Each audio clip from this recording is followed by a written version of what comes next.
right, we'll call the meeting to order at 5:08 p.m. Thanks for joining, everyone. First thing to do is review minutes. We had, I think, an abbreviated meeting in April, but I did send out minutes just a little over an hour ago to review those. If anybody's had a chance to review those, see any errors or corrections, changes. I did not get a chance to see them. Okay. Yash, have you had a chance to take a look at those? I took a look at them. Looks what we discussed. So I didn't find anything big missing in that.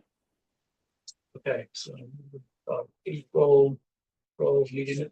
Okay, we will. I move that we approve the April meeting minutes as is. Second. Okay.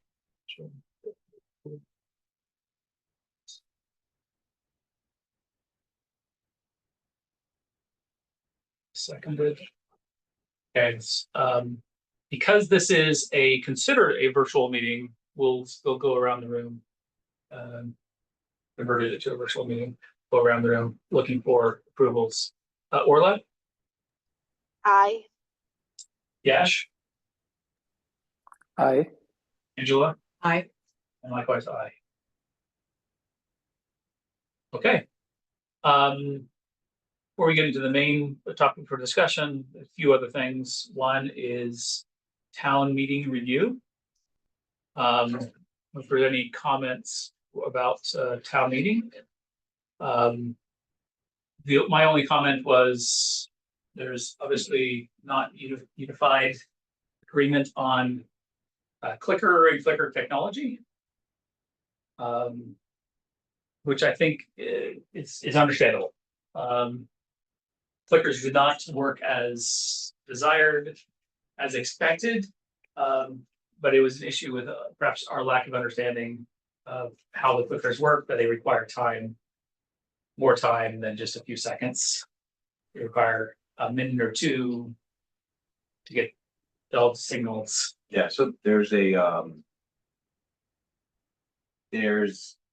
so each one of these clickers, they sleep. When you have them in your hands, when you're not moving with them, not pressing any buttons, they're asleep. So there is a wake click. So any button, it could be the yes or no, whatever button it is. You hit the yes, it wakes it up. Now it starts to talk, and then you start to vote. So the problem, essentially, and this is again my opinion here on this one, solely my opinion. There wasn't enough time allocated to the room to cast a vote, and the town moderator, the moderator did not want to go any further than the 20 seconds that he was allotting, and there was a synchronization issue. So there's the person who's flipping on the light, and there's the person who's turning on, the person from the company that was there starting the vote. There was like, okay, we're opening the vote, and the guy in the front was kind of like waiting, or should Jim tell me? He was kind of waiting for Jim to tell him, should he open the vote? And then someone flipped on the light, and then I'm like, even at some points I was kind of like, hey, open the vote, lights on. There was times like that where I was like, come on, like this should be in sync. And he'd turn on the vote, people start to press the button. When they press the button the first time and nothing happens, of course something's happened because the thing is just turned on. So then people start shouting, it's not working, right? It's like, okay, well, technology is just like, it's gonna wake up for a second, it's gonna sync and then press it again. And what I've learned with the town clerk is that he's gone to Northborough and seen it at Northborough, and he's seen it at a couple of other places. And there was definitely a lot more time given to the people at the meeting to cast that vote.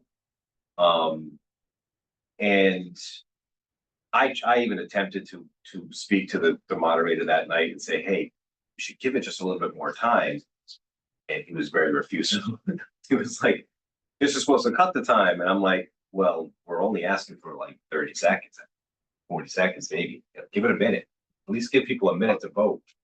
And he wasn't hearing it that night. And then that's when everything else started to fall apart at that point. So the problem is that when people start to create a wave of non-trust in something, then that wave just carries on, right? It doesn't matter what you say or do at that point, the wave has started.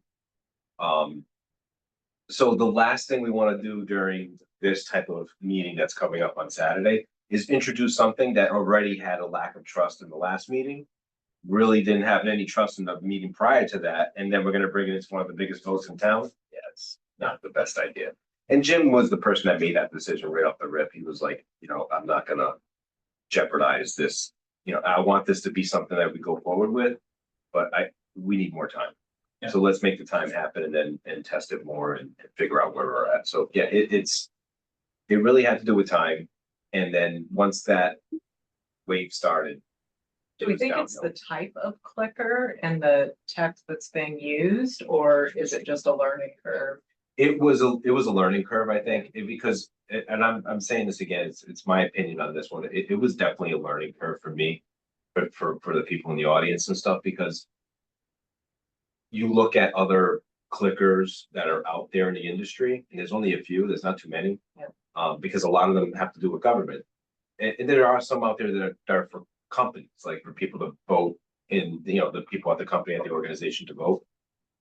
Excuse me. And it's all the same type of technology. It's a small little thing like this with a few Was that it? buttons. No, that's just a remote. I wish I had one. I wish but it's like, it's similar to this, right? Small, it's a small little item and it's thin and it's just gonna talk to, the device that's in the room and send a signal and It go doesn't forward. give the user any acknowledgement that their vote has It been. does. It does. It It gives you does. an okay on the screen. It does. It Okay. does. Some people weren't getting the okay. They weren't getting the okay, because when you first pressed the button, it wouldn't give you anything. If you press it a second time after it's woken up and it starts talking to something in the room, then it would give you an okay on the screen that it casted the vote. I did see some people in the audience, when they clicked on it, the first time it wasn't working, and then when they clicked on it again, it was working. Yeah. So I could see where that problem was there. And then there was and the other thing I think was another issue possibly is the location of where we had the receiver at the end, because we're down here and it's going up. And we had it like literally on top of, Jim had it on top of a table next to where the guy was from the company. That could have been interfering with anything else inside the room. And I think you were talking about signals inside the room being crossed. And I had told you that night, I said, according to the president of the company, this is from the president of the company, they scan all the signals in the room and they put the signals on opposite channels of the channels that are inside of the room. And they bring them into higher levels of the room. So I'm like, okay, I'm going by what they say, right? I'm not fiddling with it, so I'm just going by what the president of the company is telling me. So I think you may have said that they were on the same channel. They were overlapping channels. Yeah, and that's not what I was told that day. So that could have 100% interfered with what was going on. It did what exactly the symptoms were, but it just slowed down the signal. Takes longer. Yeah. And I think that there's just a fundamental mismatch, like you say, expectations, Jay, of the moderator expects us to save time. And ultimately, that's what it should be used for, to save time. And maybe we should just recommend to the moderator that he should, as he's done, start without the clickers and just raise of hands. And if it's obvious to him, incredibly obvious, that we don't just raise of hands, then that's the fastest way.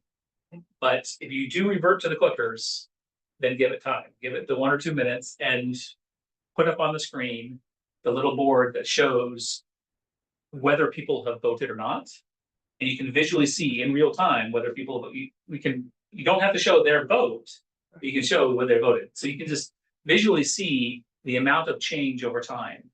So once you get to the point where there's few changes over time, the moderator say, okay, is everybody okay? Is everybody who's wanted vote to vote? Do you have an okay, or do we need to give it another 20 seconds? Yeah.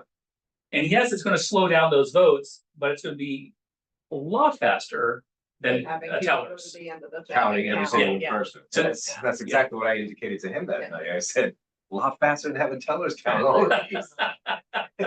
He was not here. Any teller vote is like a 10-minute process. Yeah.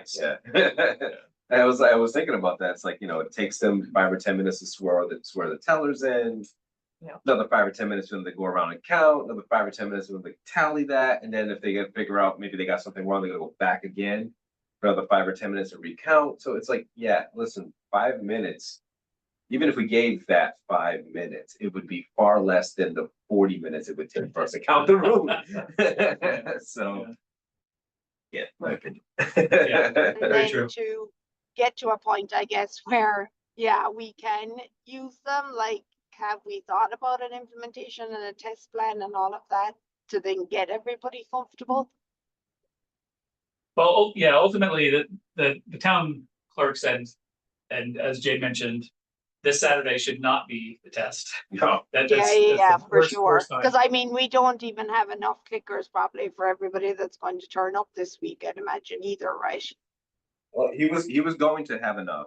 He's gonna borrow some okay. from other Borrow towns. some. Oh, he's So, gonna but- borrow. Okay, got Yeah, it. yeah. got it. He was going to have enough, but. But yeah, we're not gonna do it. So I think Jim's current plan is just the next town meeting. I don't know if we're planning, if there's gonna be a fall town meeting or Jay's really hoping there will be. a fall town But Very likely.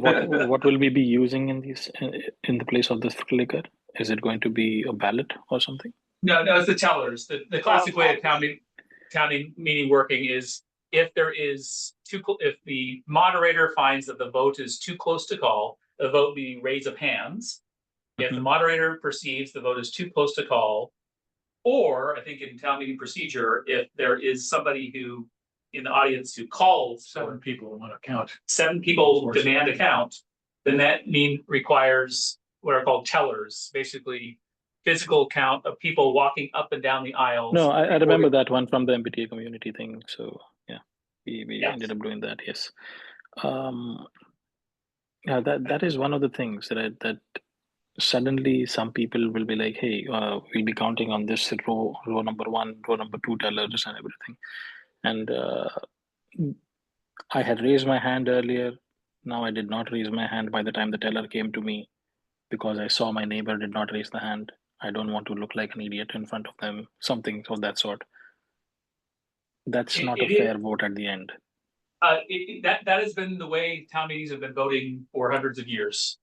And so all we're discussing here is whether we should and support clickers and whether clickers can be trusted by the town as a replacement. I truly believe clickers are indeed more anonymous and it can be more reliable, like you say, than I mean, voting by if hand. there is no, I understand that the clicker, we don't have the technology perfected as of yet. That's fine. We are not going to use them. But a simple teller count is also something which is very critical at this point. So maybe we can use something in the middle of like a ballot. Just give everyone one thing to get with their registration at the door. And if the vote on the show of hands vote is not clear enough, we can ask a ballot. Simple. I think he might be offering that on the table for Saturday. A ballot? For a ballot. Okay. I didn't know whether Yeah, it's an I think option or that, not. and again, I'm pretty sure from what I've heard, it might be an option, Okay. up there as well. Yeah. Just to make things more, So for future town meetings, in terms of the clicker and the non-contentious, every town meeting is contentious. But for the less big ones, like the ones that are coming this Saturday, the town clerk is basically wants to do the test.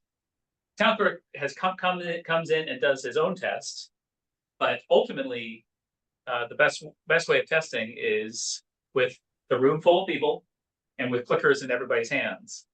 And I mean, maybe we can, I don't know if we want to trust the room full of trottier Can we not students. can we get the student? Yeah, like, can we not get the trottier students to try it? Like, at least it's a crowd and, I mean, they actually probably, if it, if you give them the right instruction, then I think they're as capable with technology probably as your average resident. Far more capable. True, Far true. more.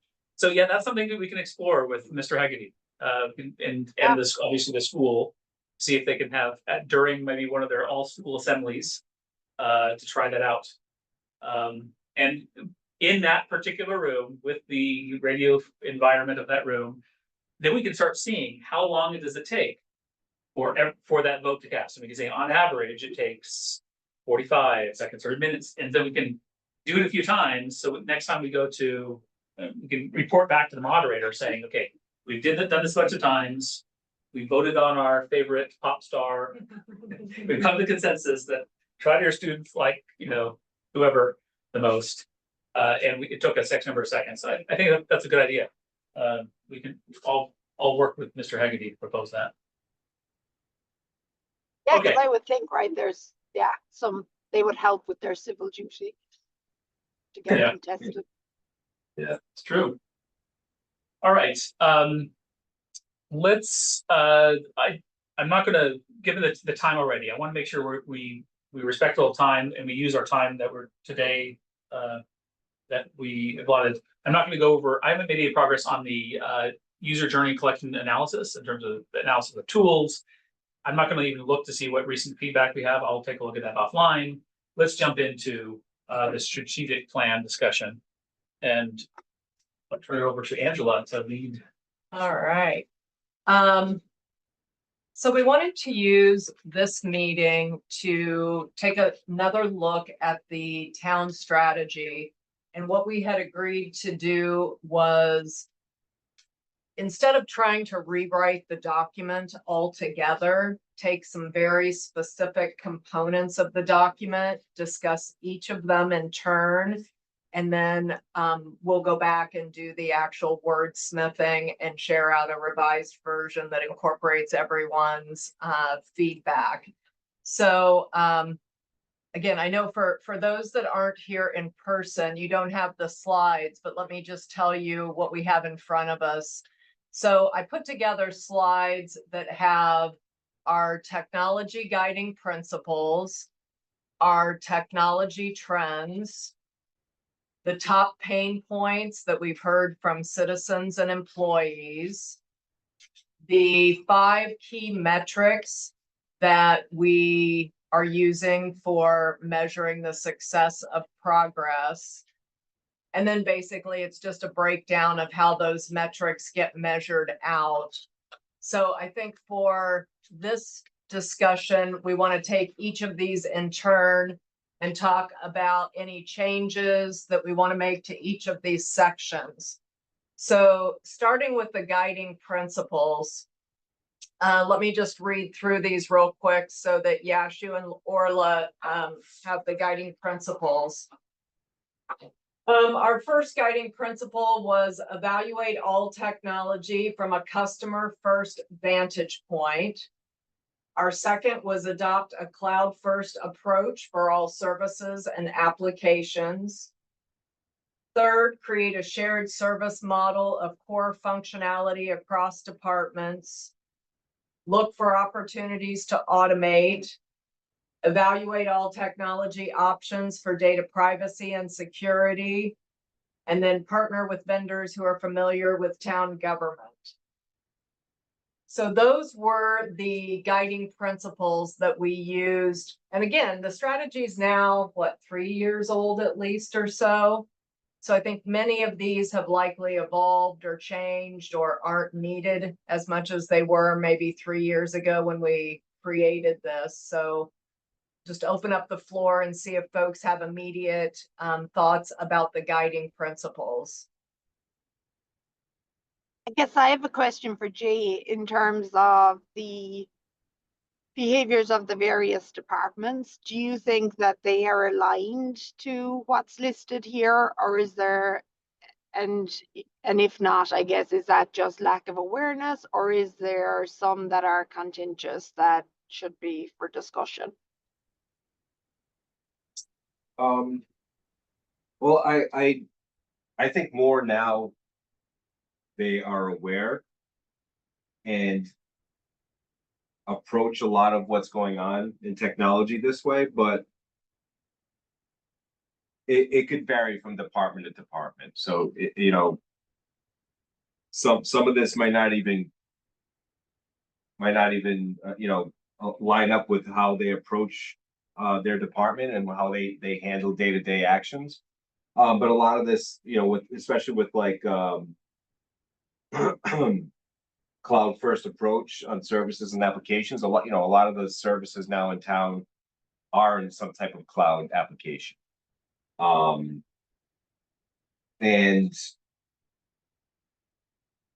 I mean, again, it really does matter on what department and how, how they handle the day-to-day with technology. In some cases like DPW, they have parts of it where they do handle technology, and there's others, they don't even look at technology once at all, right? Like they're out on the road and they're just working on day-to-day actions and only care about what their tasks are for that day. Which will never touch some of these, automation or cloud first approach. None of that will ever come close to there. But like in the townhouse, the majority of the departments will fall under a lot of these topics here. For the strategy. But it always goes back to like there isn't really any big moving parts. Well, I guess that's not what I mean. I mean more like there isn't like a daily action to change something. Like there isn't always a change. Like they have to do like finance isn't going to just change their financial records tomorrow, or the select board's office is not really looking to make any major changes in technology in their department. So a lot of this doesn't really fall, like it doesn't happen like on a daily basis. So unless something is changing dramatically where they have to move something to the cloud, that they haven't done in the last 3 years since 4 years that I've been here now, it doesn't change dramatically. It's almost like it just stays stagnant for a while until there's something that really needs to be changed. And these are guiding principles, Yeah. so they're more, I would say, the higher level evaluation. Is there anything around, I mean, I guess from the experience we've had over the first few years, evaluating the technology from the customer first vantage point, the only real opportunity that we've had is with the website. Yeah. And I think that, customer vantage point was definitely taken into consideration with the website. We talked about the cloud where we've seen a lot of progress. We haven't seen a lot of progress on the shared service model. It does still seem like we have a lot of, siloed actions or siloed departments. Are you seeing any progress on that aspect at all? Well, again, it kind of goes back to like how they conduct their work. So a lot of the departments in town do utilize the same product, like an example, Okay. OpenGov. Yeah. Or like the public records request system that we have in town. Everyone uses that for different parts that pertain to like even public safety, Okay. all the way down to recreation. OpenGov is used almost across the board and a good portion of the department. So it's maybe just small pockets. Small pockets would be Okay. like, youth and family services Yeah. using some of their modules that they have for their records. The Board of Health, the senior center, where they Yeah. use something, specific to the senior center. But a lot of them are, good portion of them are using the same type of, some type of cloud technology that's utilizing their managing their data and stuff like that. So Okay. This sounds like we could keep it as a guiding principle, but it doesn't necessarily need a huge push. The automation, we also looked at that particularly for the clerk's office and weren't able to make a whole lot of progress on like automating the paper files and things of that nature. I wonder about automation and data integration. Are you seeing any areas where we have siloed data where in order for like the select board or Mark Purple to make good decisions, they need a crosscut of all of that data? Is there anything missing around data integration that we should add?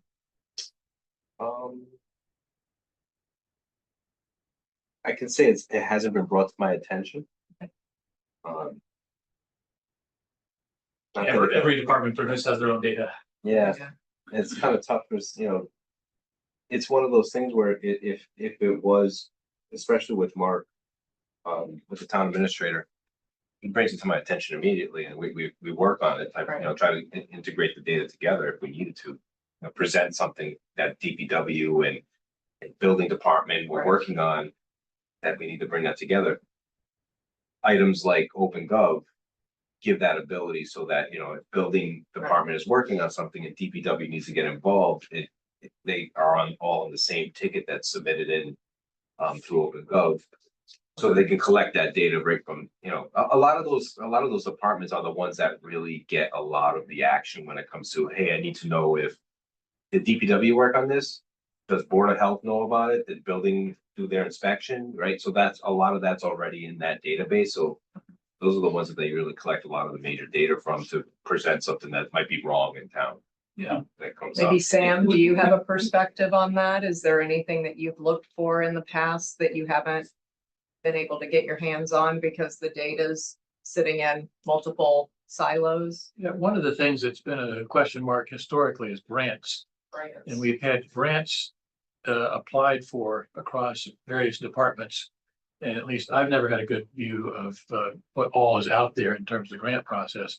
I think we're doing better now. I've been told that Carla McCullough, the town accountant, actually has that information and is able to, you know, put that to. But again, it would be a useful thing to be able to get that more routinely available, I think. So it may already be there in some way. I just haven't seen much of that. So Who did you say has that data? Carla McCullough, town Carla accountant. McCullough. Yeah, town accountants, they all use Vadar. So, and everyone in town that, Okay. every department has access to, at least one person in every department has access to Vadar for Vadar. billing. So all the billing stuff goes into Vadar, Okay. so that the town accountant, finance department, and town administrator can all access that data. And that's what the grant data is in as well? I don't know, I'm not 100% sure now, and I would kind of have to ask Carla to see where that grant information, because the grant could be coming from the state, could be coming from the federal level as well. And I'm not sure if they, you know, if there's grant writers that are doing that and where that information is getting I can siloed. follow up with her and ask how she's getting it. We've had a lot of public safety grants historically Okay. that have been sort of out there, and the gentleman who used to do that actually left. So we've had less of that, which is good news and bad news. We know better what's there, but there's less of it there. So what we're talking about here is identifying the data silos, is that right? Right. So GIS. And we didn't think about, is it okay to have silos? Like, be honest, you know, public safety has GIS. Yep. DPW has GIS. Building department has GIS. Are there other copies of GIS? Do we have a So standard? for there's- GIS? there's- Do we use ArcGIS basically? There's everywhere? different versions of GIS though. There isn't just like GIS across the board. Oh, We yeah. use, the main version that we use is on our website for GIS, which is where the buildings, conservation, Board of Health, DPW, all input that information into CAI technologies, which is on our website for GIS.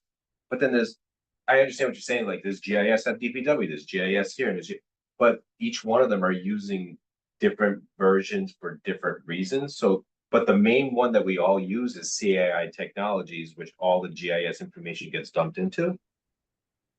DPW has a portion of, they have a different version of a GIS for their,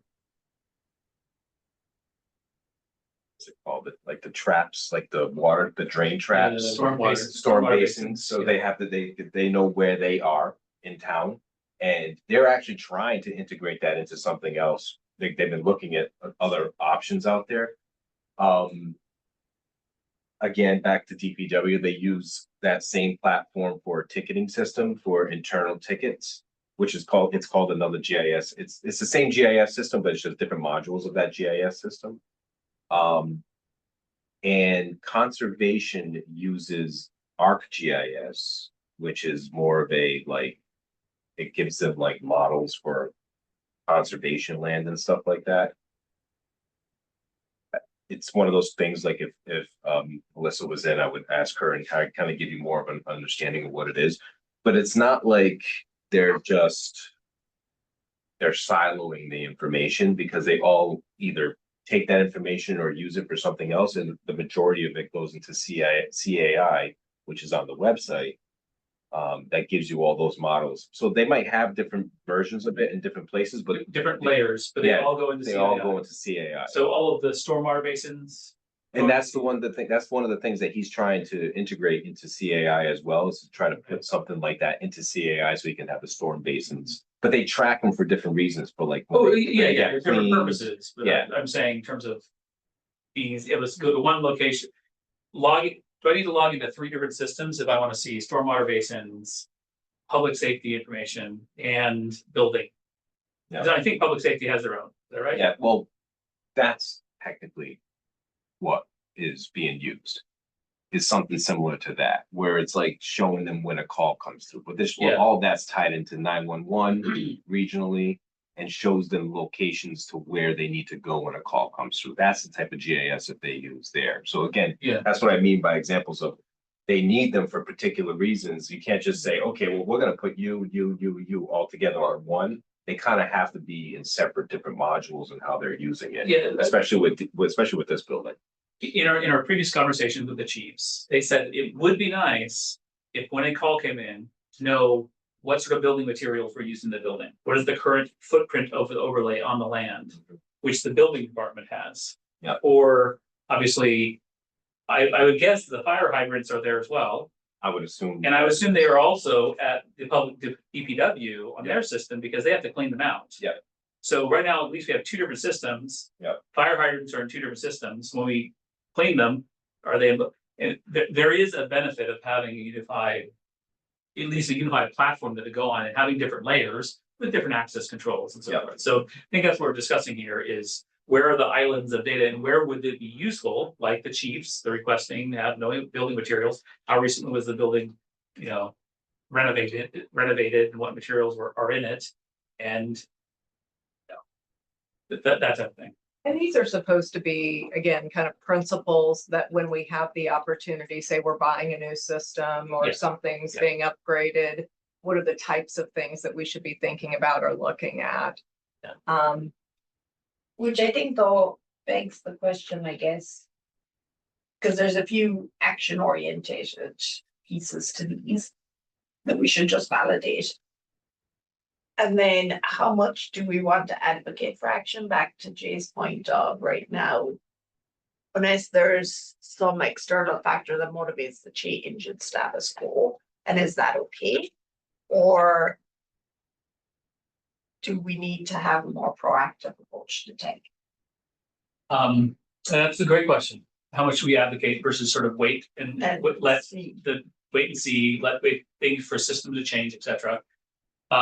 So I would revert back to the MTC bylaw. Like, why do we exist? Exactly.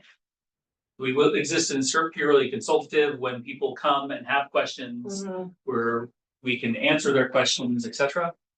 Or are we more Do we want to be a modern technology town, so tech-enabled town, or whatever that would mean? And there's a whole spectrum, obviously. okay, so I don't know if you want to talk, but basically, we are to be notified, which indicates that people come to us if there are any plans for adopting, discontinuing, expanding, or reducing technologies. So that's more of a consultant. Like, we expect to be consulted, and we should be reviewing them to identify consistency with the plan, opportunities for efficiencies, improved service, and impact on other town entities and town citizens. And so basically, we review plans. It's more people come to us. Yep. So emergency process. We have the authority to review in conjunction with the town technology managers any towns of the technology processes, systems, operations, to identify progress and issues with implementing the strategic plan. So to me, a strategic yeah. plan by definition is not just a wait, and it's not passive. I mean, is it true?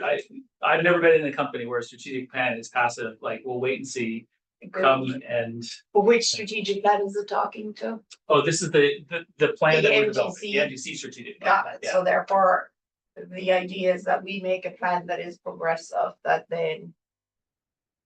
Yeah, the goal of all MTC inspections and reviews is to provide significant insight and advice that will improve consistency with an implementation of the strategic plan, and in which may provide successful implementation of projects. And then there's a So section. then maybe it is back to saying, as we think. The guiding principles probably then are fine. It's more just them saying for the next 12 months, what's the priorities that we Yeah. want to be progressive in Yeah. driving. I'd look for more recommendations. Speaking as one select board member, I mean, I think you guys have a huge amount of knowledge that I'd like to take advantage of. So if you see things that we ought to be doing, for example, on the GIS thing, I think our pavement management system is based on ArcGIS system somehow there. And the feedback we got from consultants who participated in that one is the world is moving in that direction. I don't know if that's correct or not, but my guess is the world is moving in one or two directions there. And so I'd like to say, what should we be heading toward?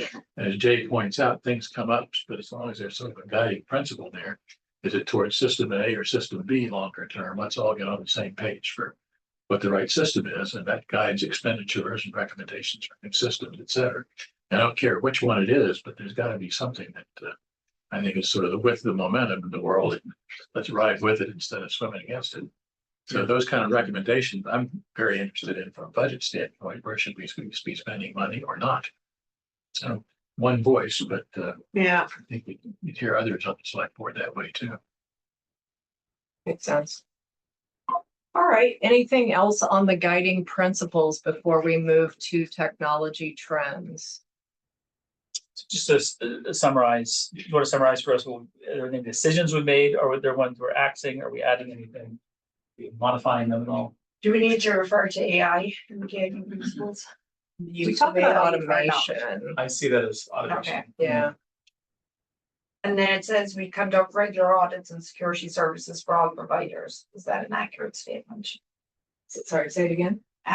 Conduct regular audits and security services for all providers. Do we do that?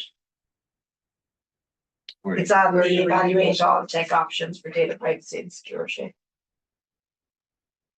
Next bullet. Isn't that covered under our outreach to other departments? Well, this is Regular. Right, I think this is on the general next to providers. last bullet. Yeah, I think that was referring to, Joe had done a lot of that work with Jay, and I think going through, and Jay, you brought in a company that did a security audit. I just wanted to make sure, we feel like we're aligning to the intent of that statement. Well, and this is, I thought you were reading that out of the MPC bylaw. I'm reading it a year. Yeah. Okay, yeah.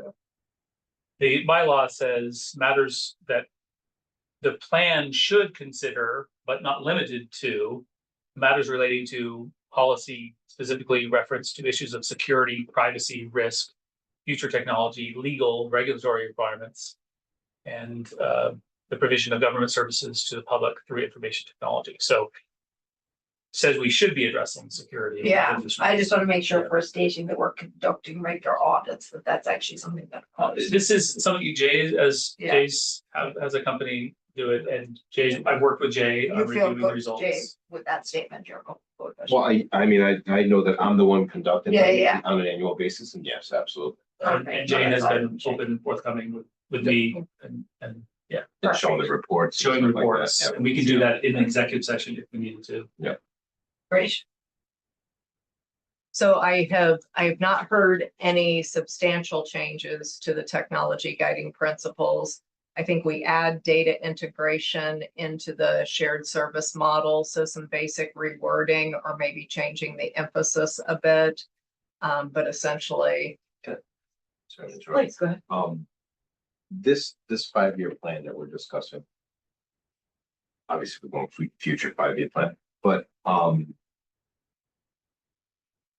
this is not me saying that I'm feeling alienated here, but I feel like a lot of the information is coming from me. Mhm. That's it. Now, does this pertain to just the town me? Or does it, is this part of the school? Is this part of It does. the library, or School is is it out of- just? School's out of scope. Well, Okay, so it is. But it's all so departments. The student portion of the school. instructional, Right. but the school administrative is in Administrative scope, piece is in scope. and that's a problem. That's something we need to fill. Again, I'm not saying that I feel like but Yeah. when I look at it, it's like it's all eyes on me. What's going on with this? It- I didn't know if the school was part of this 5-year plan. Is what I was. for I guess that's what I thought initially, was that this whole 5-year plan included the school. But it's really just been me the whole time anyway, so. Well, I think because you're the only person who Shows up. up. And I continue, and I will continue. I was Yeah. just curious about that Yeah, part because. we appreciate that. It's definitely, the schools have been absent. Or candidly in all these discussions. Yeah. So, we need to. I think the schools have gone through Yeah. more IT managers. Yeah. You've been more persistent. Yes, and we appreciate that. No problem. It's wonderful to have somebody who is a loyal partner in this. And I feel like some of the schools have more of a revolving door Yeah. of their technology. Unfortunately. Do So they have a new person now? They do, Okay, so we need to move but them in. yeah. So we need to get that I, because Joe and I used to be school-based appointees. I don't know if we have anyone else also in the room who's a school Yeah, because- appointee for this one. yeah, I don't think we do. No. Matt, Okay, so then I think we'll need to reach out to the new IT administrator for schools. And I remember from library, Ryan used to be here sometimes, maybe something similar. It's a 1 day in the month, so let's try and. Sorry. Matt, I'd comment. Okay, at that point, maybe something like Sam, perhaps a question for you.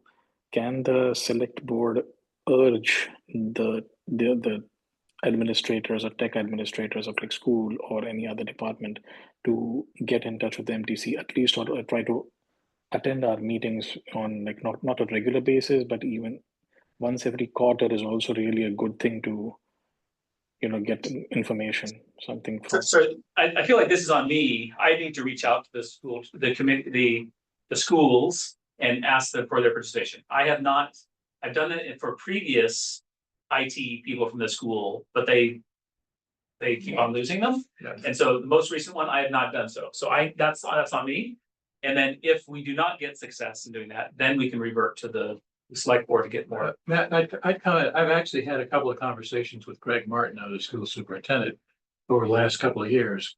And he is, I think, very supportive of the concept that we work together.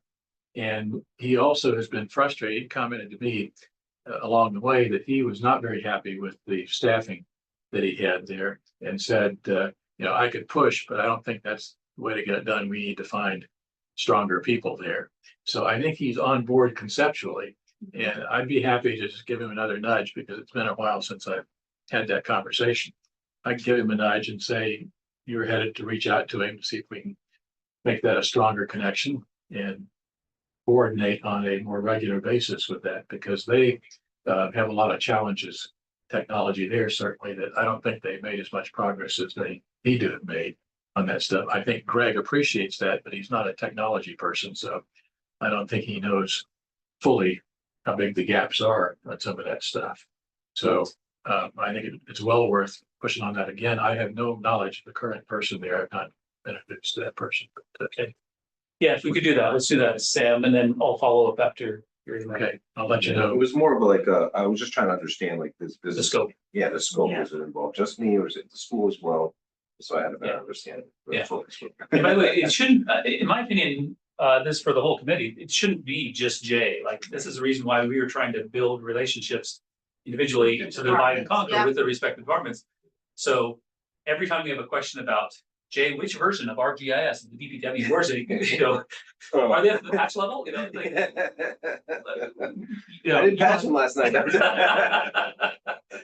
So That's why it's fun me. it's not a, you know, MVC on Jay. It's like, no, we're working together and we're doing outreach, keeping Jay informed and involved, but we're offloading from Jay, not adding. So I will declare I personally declare an MTC success when Jay feels relieved and that we're helping, not adding to his scope. And very candidly, I think in many cases we've been adding to his scope and we've been adding to his work, and that's, I don't think like we were functioning properly for doing that. So I agree. Sorry about that. All right, no, No, good thank you. clarification. Next up, we have technology trends that will impact Southborough. And the technology trends are smart cities, connectivity, communication and social networks, security and privacy, cloud and software as a service, Internet of Things, and artificial intelligence, machine learning, and automation. Are there any trends that we have not captured that we think could potentially impact the town? we're going to consider consolidating. Like, I think there's a lot of overlap personally between smart cities and Internet of Things. Okay. Consolidate those two, all right. Have we considered specifically the role of AI in the coming scenarios, coming few years? Yeah, AI Sorry, I is a didn't separate. catch that. Do you want to say that again, Yash? Have we considered the role of AI in the coming few years as a technology trend that the town needs to adapt to or align to or anything of that nature? What category will it go under? Is it still under automation?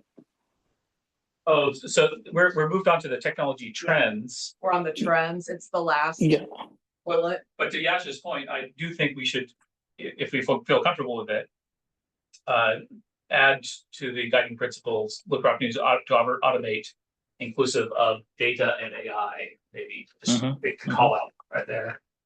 yeah, that's what I wanted to say, like in terms of tech trends. Yeah.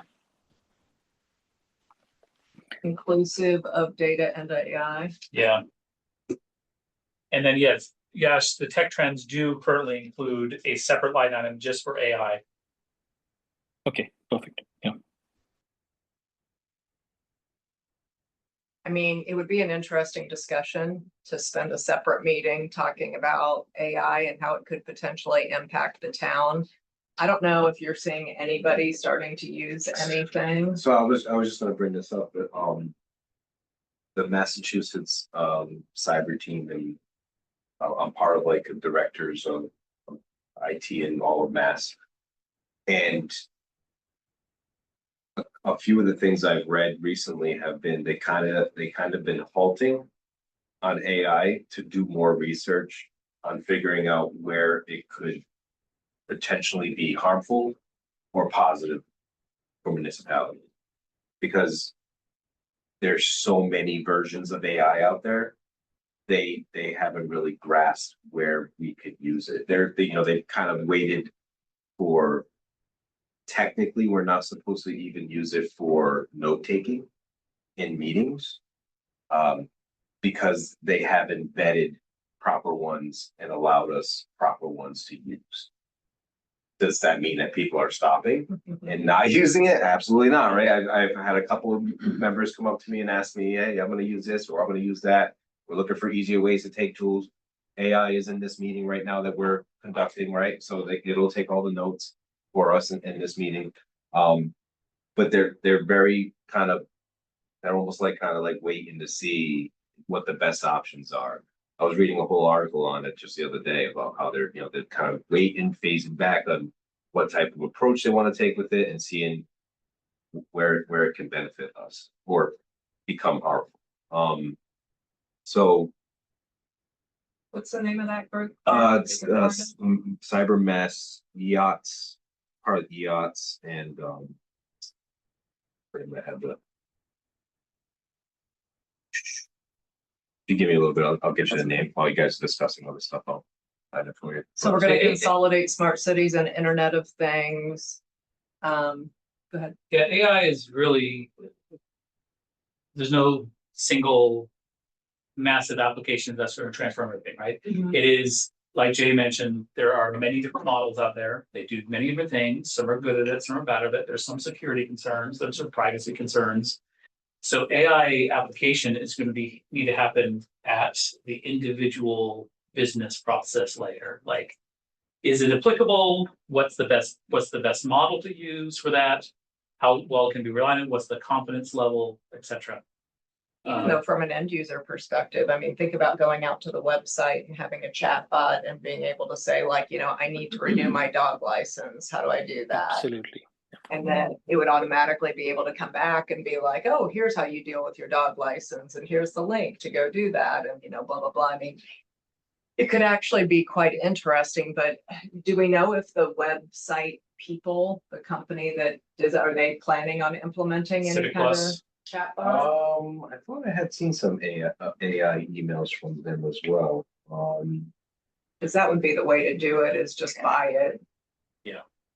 Another interesting thing that maybe later in the year we can do is include it in the tech survey as a question as to what kind of use do you feel AI can have for your department or anything? And that would be a good thing to get directly to the departments and understand their requirements, or where do they feel that can help us. And then Have the if we department have had data. AI training? Have the department had any AI training? They have not had no AI training, no, not at all. Because that's probably something, because it'll be hard to answer that question without having an appreciation. Yeah, like of what is the what is possibility? AI, yeah. Yeah. And I think that's one thing we can do as part of our training and Yeah. outreach. Absolutely. We want to put together like how to organize your data, how to use AI in Yeah. your data. I think that's something that might help. Yeah. I switched jobs a couple months ago, and my new role is 100% generative AI. So, Similar situation here. I cannot speak about the company's AI that I work for because it will be conflict of interest straight. So, Do our Microsoft licenses give people access to Copilot? You have to pay for it Yeah, separately. she paid for it separately. You have to pay for it, so, and we haven't done that, so we No. haven't given anybody, okay.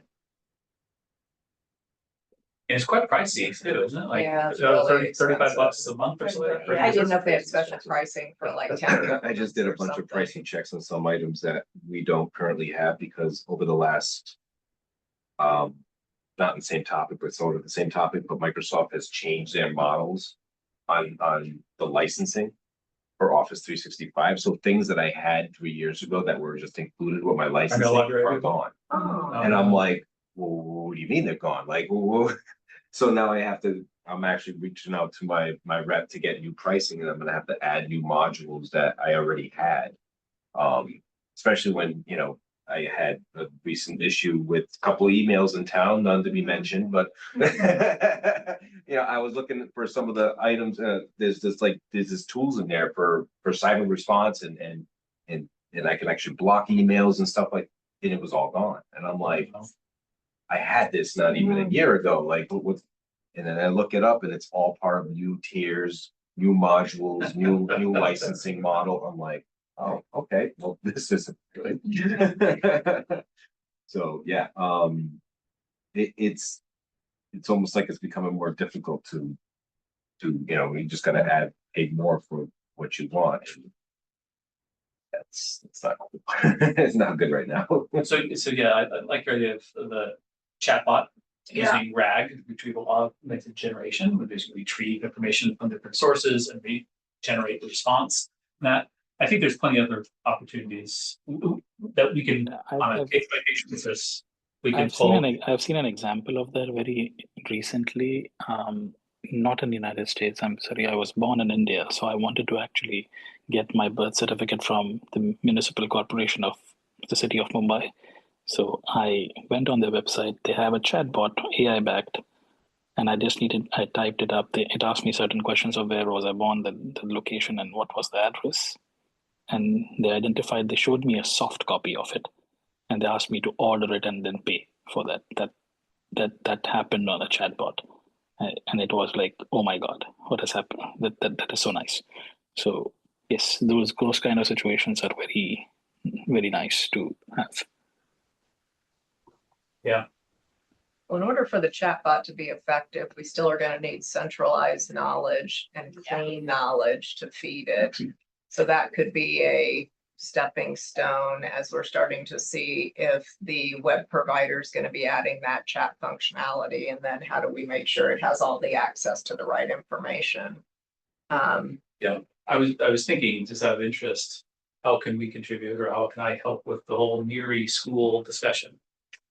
A lot of people, that is so loaded, like, I maybe attended one meeting. I looked on YouTube, there's been 58 meetings related to Neary School. Do you know somebody built a website? Did they There's a build a website? website out there. Yeah. Nearybuilding.com. For the Neary building. All the Yeah, Well, data. I had there's a link a on the website. no new near. Oh, there's a no new Neary I'm one. sure there's lots of. Yeah. So the question is, who has attended all of these things, all these meetings to understand every detail, Yeah. so forth? Well, this is something we can easily Consolidate, transcribe yeah. and throw to an AI engine to summarize. Yeah. What are the key pros? What are the key cons? What to consider? Executive. A little It's from the late now, Executive but Office of Technology reference Services to and that. Security is where I get a lot of Yeah. information to the state. The thing, I could do this in a few hours. That's the thing. So Well, because now everybody's manually doing it. Yeah, Separate, like, people are doing their Yeah, own pros and it- cons, yeah. it's based on Yeah. things doing that Yeah. manually, although there was Executive someone who Office did put Of ChatGPT. Technology Services and Security. Yeah, anyway, so there's lots of. Yes, on the list that we have, I just checked GPT what the technology trends are for municipality.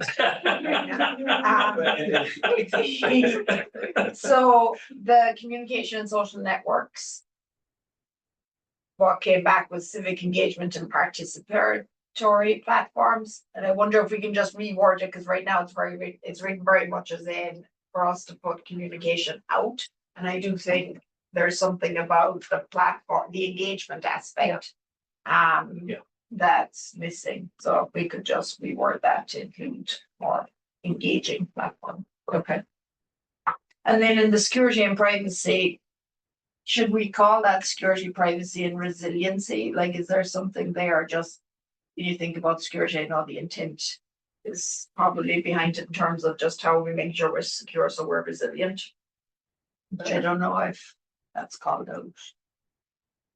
We can add that, we Yeah. can add that Yeah. Yeah, that's good. concept in the wording. Yeah, Okay. otherwise I. Okay. Well, I'll keep us going so we get through Yeah. everything Great, before yeah. the end of the meeting. And then we come to our top pain points for citizens and employees. So this has come out of the last 3 surveys that we ran. We ran surveys in 2021, 2022, and 2024. And the top 5 across all of those were online payment fee elimination, consistent complaints about transaction fees for online payments, particularly the 3% fee for tax payments. Residents want free online payment options. but if you do a check payment, it's 50 cents or something, right? For Like online, online, I think if you put in your bank account number, it's, this is opened up. I mean, the Open up, platform yeah. itself is. Well, it's because it goes through Far from our ideal. bank. The bank in town that we use, the bank that the town uses. It goes to them, that's how they process it. Is this the UniPay one? UniPay. Yeah, that's which the is bank. terrible. I mean, it's what the school uses as well, but the UI for that is. Sorry, I can't control that. Like a 1980s, It's 1990s horrific. UI. Well, I think it's, it's a combination. It's the user interface, it's And the difficult cost. to use, and it's costly. Yeah, It's the UniPay. That's the- who Is- owns? Who decides? Yeah, that Who is decides? UniPay. I would say that the finance Treasurer, Brian Treasury. Valentine, treasurer, yeah, Brian. who works for us. So, You guys make a recommendation, we investigate that. Okay. We'll ask that question. yeah, there's a lot of moving parts in the background to get that transition to something different because it's coming from the bank as well that they're using. So, but again, that's a conversation you would probably have to have with, I mean, obviously I would be involved as far as the technology piece of it, but. Yeah. At least get their blessings before we even think about it. Yeah. Remote meeting, voting access, evolution from Zoom access to sophisticated remote voting, strong desire for hybrid options to increase participation. This is one we've heard for years and. It's not even within our control. Yeah, Jim said that It's it against the law, was, our it was control. against the law, yes. Yeah. it's the So, law. I think, but getting the pickers to work and making it more streamlined. Yeah, exactly. That would be is part. something that we can take from that. clickers to work. Okay. Website usability improvements, persistent issues with website navigation, finding important documents and overall organization of information. This is where your chatbot would help, Yeah. right? 'Cause Yeah. then So it doesn't really I've matter. added a new accessibility option to the website. I know this is sort of pertains in a sense. So that you could, if there was like, any person has any type of disabilities or stuff like Okay, that, yeah. we added they that can onto the stuff, website. Yeah, Recently, I got that added with them. And also it gives you an option to report issues that they may see on the website as well on there. It goes directly to that company, which reports it to Civic Plus. okay. Does Civic Plus meet with you on a regular basis and like review product roadmaps and, kind of what they're doing and how we can continue to evolve the site? We haven't met recently, but we have one scheduled because our contract is gonna be Okay, coming up to a point where it's the whole refacing of the website again. yeah. Been 3 years since we've had the website, which is crazy. 3 years. Yeah, 3 years. It's coming up pretty You're quick. just, I feel like we just got this going, right? Yeah. But yeah, that's the rep has reached out to me to Okay. schedule something more towards the end of the year. When the Could contract. be an ends. interesting opportunity to talk to the departments, have them do a refresh, we know we have some feedback from people that have come in on how to make it a little bit easier, so. Do we have money in the budget to do work on your website? I have a line item for software and website, but it's not necessarily for like increasing it. So I have a line item for the price for the annual subscription for the I website. see, right? okay, but not for But- professional Yeah, but not services for on top professional of that. services on top of that. So, but also with the contract we signed, we also get a Professional basic services services piece as Yeah. part of that subscription.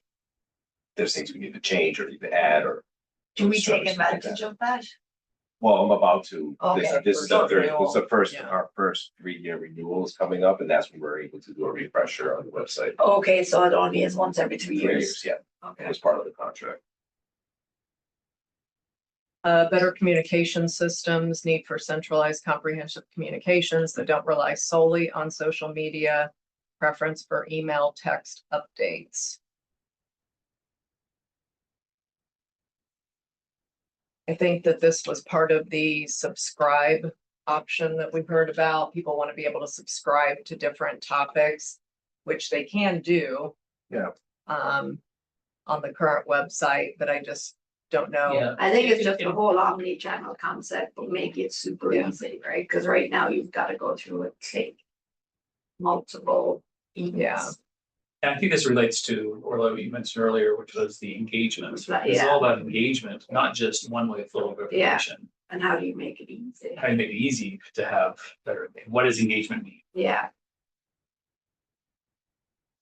Well, we see a lot of engagement on the social sites because of the collaborative nature of them. I think one of the things that we were concerned about with making the website more collaborative was you have to have somebody monitoring that and responding. If you start to set up like forums and Q&As and stuff like that, you have to have a moderator for all of that.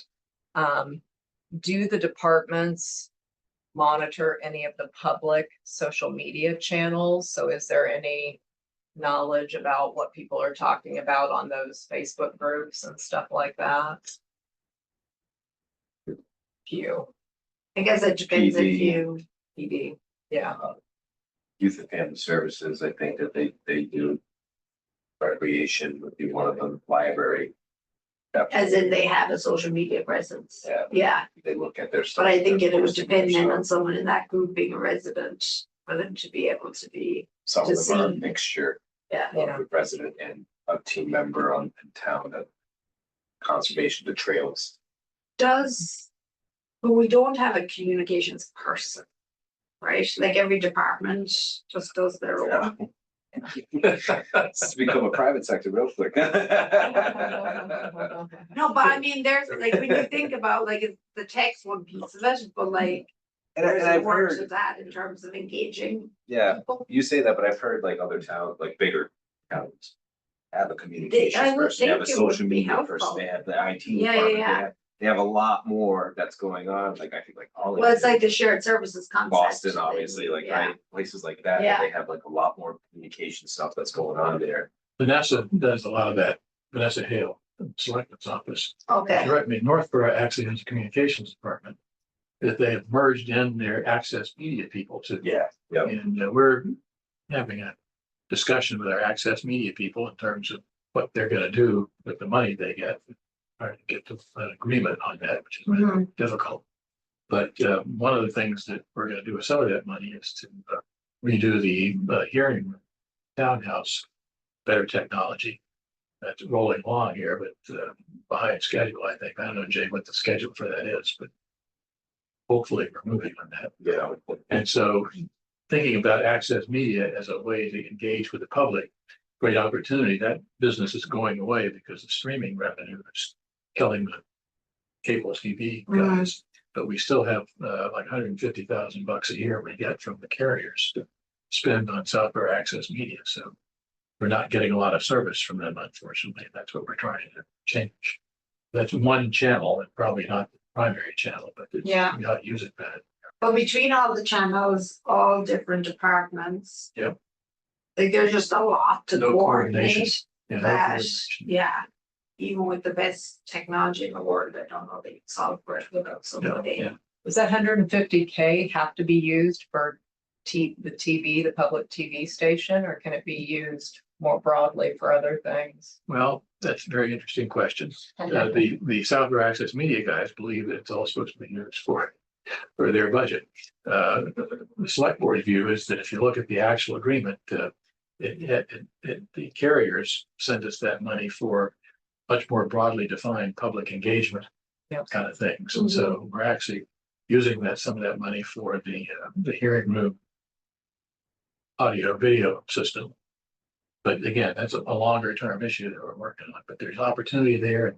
And maybe we do wind up with a communications department like Northborough, who actually does, for a town meeting, they do a video in each warrant article, for example, to explain to people what's going on with it. Yeah, And they do recruiting videos for the police and fire department, for example. yeah, It's a tough market out there. And so those kind of things I think are hugely helpful, and we've not been doing much of that. So That's great. So don't want to do this meeting, but where are we on the meeting room? Are we moving forward then? I have not heard where, because at one point we were discussing it, it was really getting traction, and then it kind of just stopped because. Again, because I didn't think we had budgets. Yeah, we don't.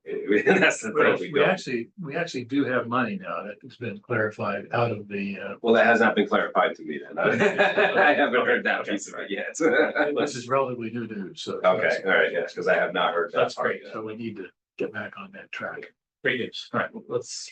Are there any other pain points that you've heard, Jay, from either the departments or anyone that we don't have listed here that aren't on the survey that we should add? I think we've talked about DPW. I don't know if we've heard that from people or if that's more of a proactive thing. I haven't heard any news about anything that has tech related. tech related that's come out. Well, then that brings us to metrics. Yeah, no, I don't think so. And this is the part that's the most involved. We had laid out 5 key metrics. And then we subdivided those into measurable components. And then we earmarked where we think we are today and where we want to be by next year. And I think a big piece of this conversation is, how are we feeling about these metrics? Do they seem realistic? How can we measure them? So they are around improve citizen experience and engagement with town technology, improve employee and school admin experience with town technology, achieve cost savings through consolidation and efficiency, improve communications and processing infrastructure and connectivity, and increase citizen and employee privacy and cybersecurity when engaging with town technology services. Those were the big 5. Before we go into each one in turn, any questions or comments about the 5 metrics that we have Number historically 5. used? So obviously we have to make sure things are secure and privacy laws, etc., are abided by.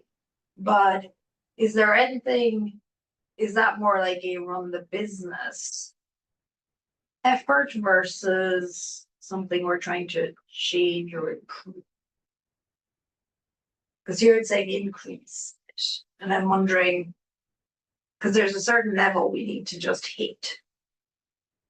I mean, I Was think if we that- start to we get into felt the like we breakdown, you're gonna weren't see like where we exactly what needed to that be. means. Yeah, I think each of these, from my understanding, each of these key metrics actually broken down is an area of key metrics.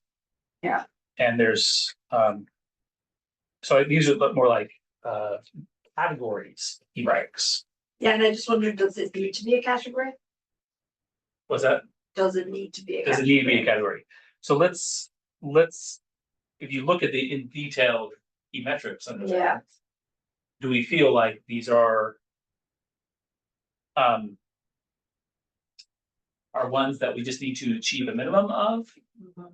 And the question is, if we, are these strategic? I think that's the Yeah, question. do we, yeah, exactly, as in, Yeah.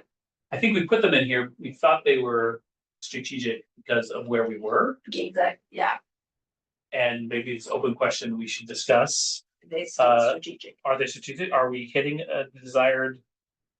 Are we hitting the desired levels? Yeah, And that would, or it's more just operational that folks are taking care of it and therefore not. something Exactly. that we need to. I'm not confident that these metrics, just reviewing several of them, that we have, that we're at operational sustainability. Okay, Well, do we want to go through them one by one so that we can get a sense of where we are on them, and then we can come back to the first one? So the first one is percentage of town tech services covered by single sign-on. I think the phone number. Is that what you're saying? Pardon me? Yeah, This you're looking at page, the security and privacy one specifically. Oh, you jumped to security? Yeah. Oh, sorry. I was like, wait, where are we? so we're on the increased Yeah. citizen employee privacy and cybersecurity. I think it's a few more pages, Jay. So second to last page. Like here? Not the last one. That's good.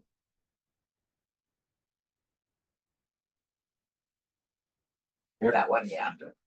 So how much of our services would we say are covered by single sign-on?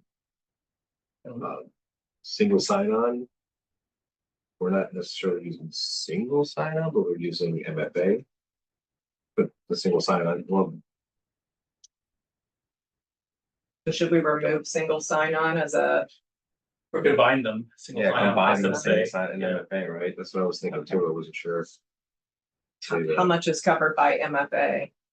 And when you say how much, what is the scope of what we're covering? yeah, I would because like assume all that this employees, covers yeah. all services, all employees, so this is Percent of library town tech website? services. the Council on Aging Alright, website. so if you're talking about the websites as well, then it would be it definitely wouldn't be 100% because some of the websites don't even Yeah. provide MFA. Like the ones for senior center, I know they don't provide it. It's somebody's friend who's developing it as a private. Yeah, company, yeah, exactly. right, So, with, the town website, we have MFA set up for that. For the open gov, we have MFA set up for that, the public records MFA set up for that. Logging into our emails, MFA set up for that, logging into our accounts online, MFA set up for, you know what I'm saying, so like Yeah. that type of stuff, yes. But then like the library, it's, The library. and my rec, My rec, they're don't- all unique. Yeah, Islands. those are the only ones I would say, the my rec, I think it has MFA, I'd have to confirm that. Cause I think that they said something about they had to turn it on Are recently. you talking about from an employee perspective or Employee, a customer? employee, yeah, Okay, employee. because is this intended, this is employee Yes, versus? yeah, this Yeah. is, Employees and committee and committee members. members. Okay, So would it be fair to say that today we're at like, is it like an 80-20? Safely, I would say an 80-20. Because like and they then 80% do have, do have, do yes, have. yes, because a good of a major portion of them have it. It's the small It's the small small one-offs ones, that like the don't. one-offs that don't, the smaller websites. That I don't think that they've ever had anything like that on the site yet. when we Lucky say they have town tech authentication. services. I mean, one of the sites didn't even have HTTPS, so I had to force them to do that with the senior center one, so that's one I. Yeah. But the good news is, especially with the senior center, that I mean, it was amazing anyway, but the new director now is like so pro technology, so it's like Really? it's it's gonna be a good collaboration. Meet with her. Yeah, she's really pro technology and getting things in there. Who's that? Cindy Beard, right? Cindy Beard. Peg Leonard. Peg Leonard, sorry. I always get confused between Cindy and Peg sometimes, but yeah, Peg Leonard is, yeah, she's pro technology right now, so she's really good.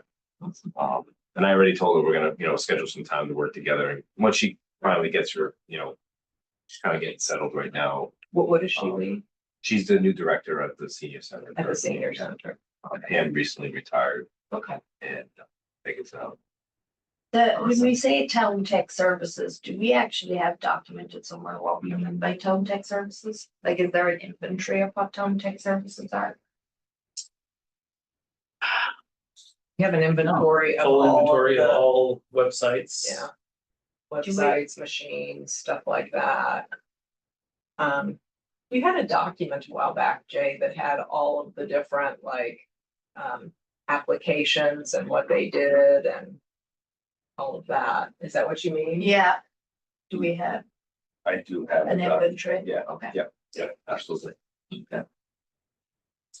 Percentage of former employees and committee members who had their access revoked to all IT systems within 4 hours of notice of discontinuing their role. It happens on a 90%. Okay. Is it of notice of discontinuing it's the the role or of randomness. exiting the role? Exiting, so It should be exiting, surely, exiting, right? yes, yeah, so and again, it's. How do you get Onboarding, notified when offboarding somebody is a leaves? very. Yeah. Is a big deal here, it's a big deal here. Okay. It's usually notified by. The director of that department. Okay. But sometimes they leave very randomly, like. Yeah. This building. They're an officer today and they're not an officer tomorrow type of thing, so, and I don't hear about it until Monday or Tuesday. Or when I catch up with some of them here and I didn't know, so-and-so is not here, I did not know so-and-so is not here, thank you for telling me. So there's no automated mechanism, like there's no work day So, or like One, employee one thing that, database. the reason why it's getting better is because I've worked with, finance, the treasury department, finance, the person who does, Okay, our payroll, yes, she gets a notification like that. like that. So when she gets a notification, she's been emailing me. Okay, So that's why it's gotten better over the last, I would say, year or so, because since she's been on board as well, Yeah. she's kind of like, she's like, she asked me, what are we doing? And I was like, you know what, let's do this. We made a plan for whenever because she's the first person that gets, you know, that information. So she's been sending it along to me. So it's gotten better over the last year. But there definitely should be a better process in place. It's just, again, it goes by those at random situations where someone's no longer employed or they leave, you know, that on a Saturday. And I don't find out till Monday type of thing. So, but typically she'll find out pretty quickly and we get that information.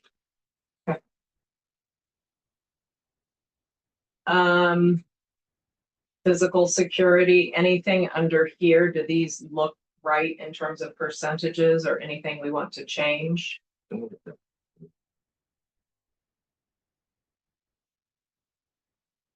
Not electronic key card, but physical key card. And in Physical some key card. cases, electronic key card, like here's electronic key card. And that's everything in town. 100% of everything in town is behind some type of locked door. Okay, so that's 100% now. Yeah. Okay. I think the goal of being electronic key card was auditability of who accessed it, and not just physical key. But like this, like a lot of the other locations, it's a cage. It's just out there and we have a lock key for it. Whereas like here, everything's badged Yeah, on the door. here we have that. Yeah, everything's badged up here, but everything in town is locked up, if not by physical key, by key badge. So is this a metric we want to track? Cause then Matt, to your point, it sounds I like the think it goal sounds behind this was to get it moved to Yeah, I electronic. think Yeah, it was. I think we it wanna sounded move like it to was- electronic, Yeah. yeah. Is that still a desire? Oh, that part I would, so. And that, again, this thing was created pre my time before. Yeah, The whole document was it's created years pre ago. my Yeah, time. Is it, I guess my, or a priority? I'll Put it open up the different question to you guys, how, you know, is it something I should be doing as a badge type? Because I mean, for me, a physical key inside of a, you know, in some cases, it's up on a wall. Like it's a family, I mean, in recreation, it's like it's up against a wall, it's locked up, and that's where I have it inside there. So should I be putting an electronic badge on something like that? And For it's audits. yeah, Can you audit? Who has keys to it? the IT department. Okay, so but multiple people have access to it, so. Yeah. In general. If anything, you have multiple people have access to anything. That there's not. You know, You it's good to can't have- Track. understand who accessed it when. So like a log and stuff. Yeah, like exactly. that. It's audit, audit logs. Yeah. And anytime you have you're tracking sensitive data or systems that have access to sensitive data or the network, then access logs is important. I don't know if we have time to go through all of these. I think just the general question is, do we want to maintain metrics in general, like a category metric related to security privacy? I don't necessarily know we need all of these. We can discuss that. But I do think. And then how many do we need to govern as part of MTC versus J or whomever is doing their thing, right? Is there a differentiation? Is there a differentiation between the Like operational metrics that Jay worries about versus what? our MTC strategic cares? plans? Yeah. I think we added it to the strategic plan because we thought this is a needle that needed to be moved. Got it, right.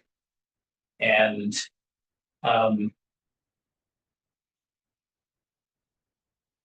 yeah, So Jay, would you be able to take a look at some of these and just tell us which ones you're doing automatically just by operations, like stuff like patching and stuff like that? I mean, I would assume that that's just part of your normal Yeah, that's the deal. process and we don't need to worry about patching because you're doing all of that. Yeah.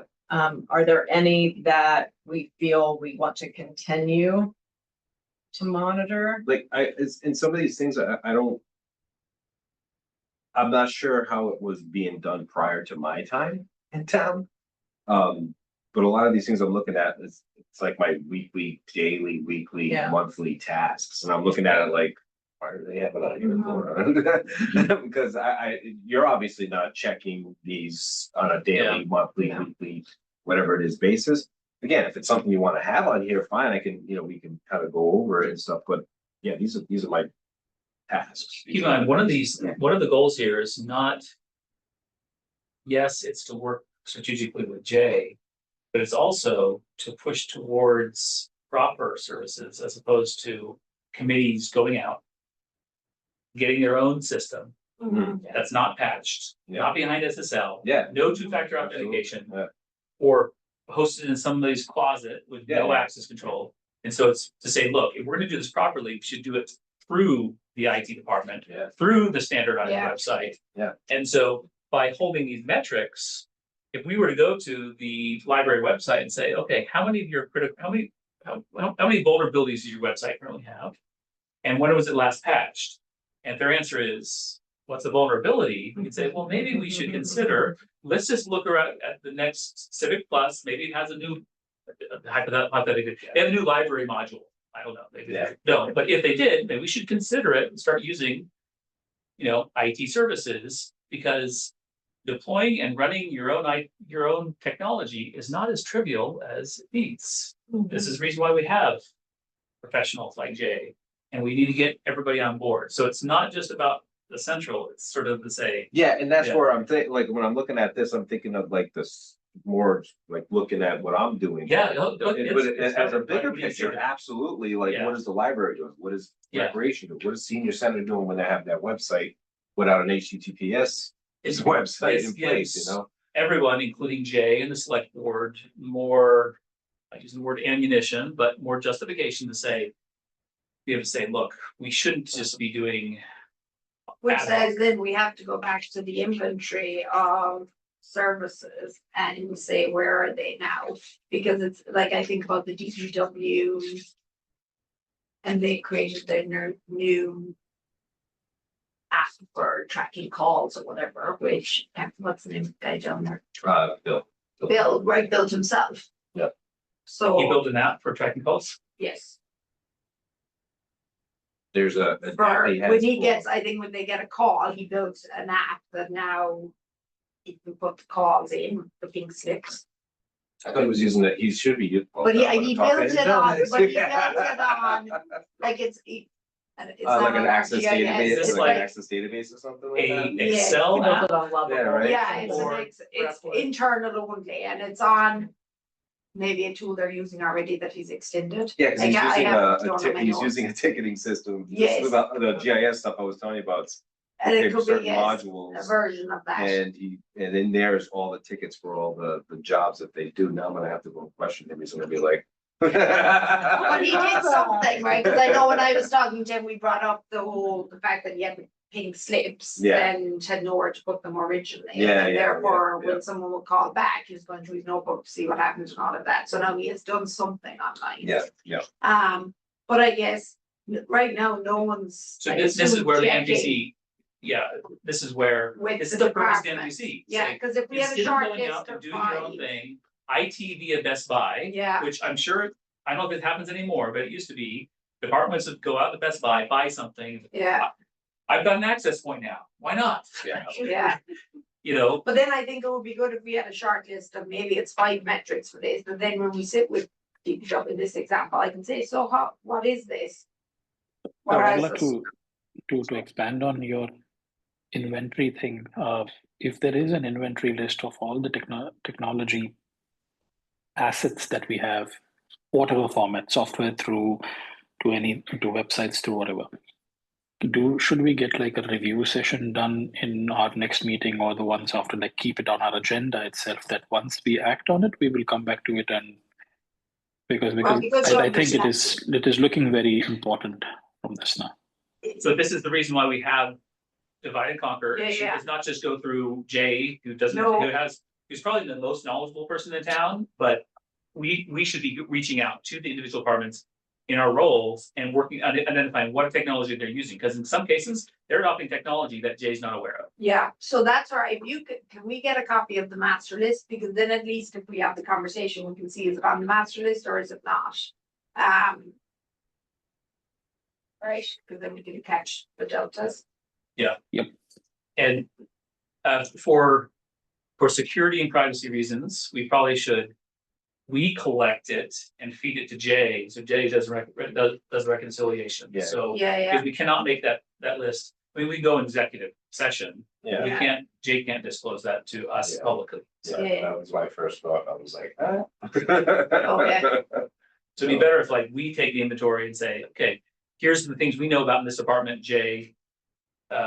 You can, Jay can do that reconciliation. Yeah. So here's the systems he wasn't Yeah, aware and if of. there's things that I don't know about, then I need to know about them as well. And Yeah.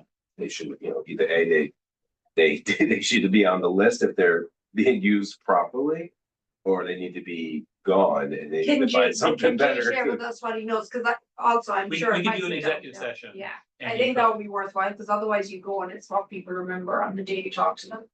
Yeah, and maybe this is where we expand Jay list or have, I don't know what you're keeping track of the Jay, but for each system, does it have, where's the data stored? Does it have redundant disks? Is it just stored, Because we redundant can help locations? fill that in by having a conversation with the departments, but at least if we know, okay, there's 10 apps we think you have, and we talk about what the status of them is and who by the So, way, so there's Arla, more. we have done that. Like all our, I think Matt used to have like a good Excel sheet of questionnaire that we used to fill it out for every department outreach, and there were a few of these questions on there. So Okay. maybe we can, yeah. So I think That's from the awesome. past we can just keep, we can get that central sheet again and verify it again, or just compare it against what the master list is. Sounds good.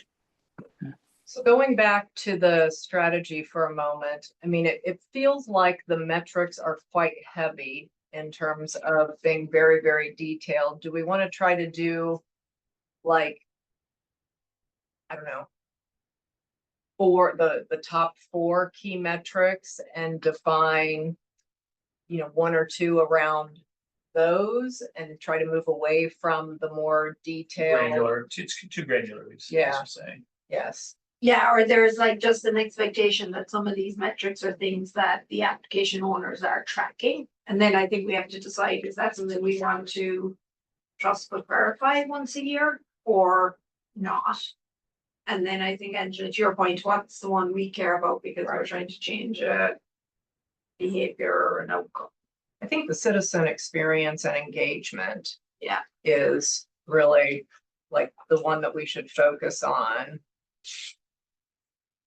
We've made some significant progress on communications and processing infrastructure and connectivity. On the security ones, we could, move those to more of an operationalized category.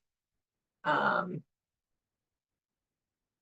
then the employee and school admin, I think that's the other big area that we need to continue to work on because we don't have a lot of visibility into the school admin experience. And we need to, maybe that's the next thing, is we've all collected information from the departments. But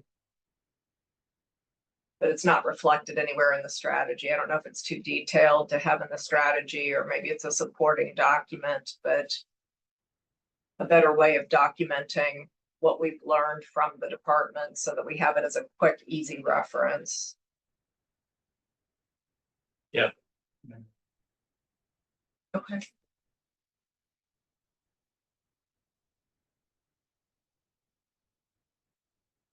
Yash, I know you had said that you wanted to try to come up with cost estimates for the roadmap. Yes. I don't know. Yeah, We'll yeah. get What there what? tonight. No, not cost estimates for the roadmap. What I'm trying to what my intention was that I think when we made the plan, and that was I think 2 or 3 years back, right?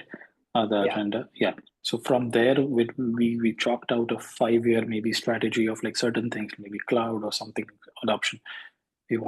We have to make it a practice that if we have budgeted or estimated something in some year X and it has a delay in like building it up to for like in like year X plus 4, then what is the cumulative cost? Because we start always with a fixed cost in that fiscal year, and we did not compound it over time at all. And one thing is, if we have taken that compounding, then how much did we start with? How much did we end with? And those kind of analysis that need to be, for at least for all technology projects, need to be reviewed, or should be a point in our strategy that we would be reviewing them once a year or something of that sort.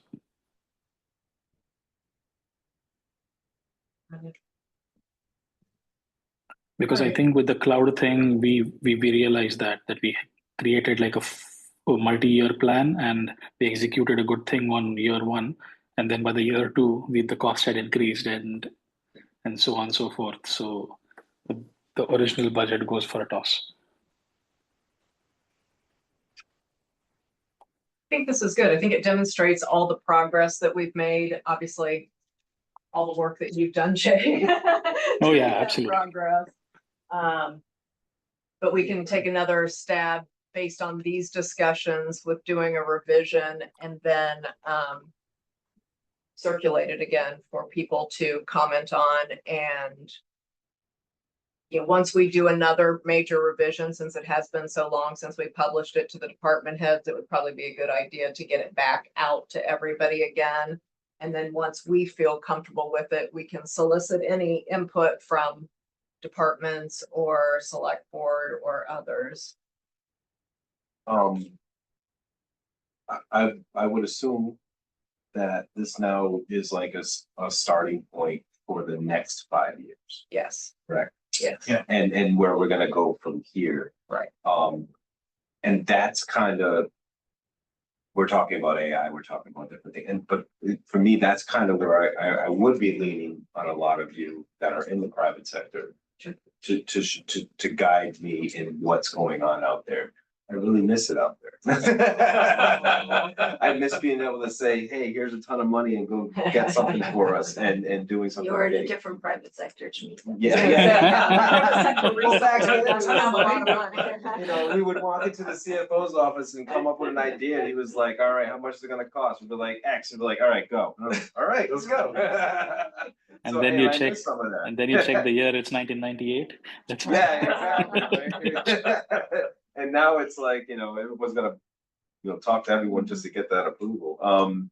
No, but that's where I'm kind of, lean on you guys and what's going on, what's trending out there that we could be doing differently internally, and making it better. But also, I get how the private sector and the public sector can be so different, right? There's so many like a lot of this stuff we're talking about here, people in town don't talk about this kind of stuff, right? But when I was in the private sector, we would have meetings on just this type of stuff all the time. And what are we doing? Why did we do this? What can we do better for the next 5 years? And we always talked about strategy. I remember when I was in senior aerospace, we literally had months and months and months of planning for the next 5 years, right? And so that kind of stuff doesn't necessarily happen in municipal government. It's more like, okay, what does the citizens want this week type of thing? So unfortunately, if those stuff doesn't ideas. get into the budget, then it doesn't happen. Yeah, And that's where we need to get more Yeah, proactive. 'cause- and I'll tell you some of the getting things into that the I budget cycle. yeah, some things I personally in my department need to really start focusing on is, yes, I have on-prem servers. Yes, they can be cloud servers, but I'm also using older versions of Windows Server, right? And I need to upgrade those servers. Mhm. Is there better options for me to upgrading those servers?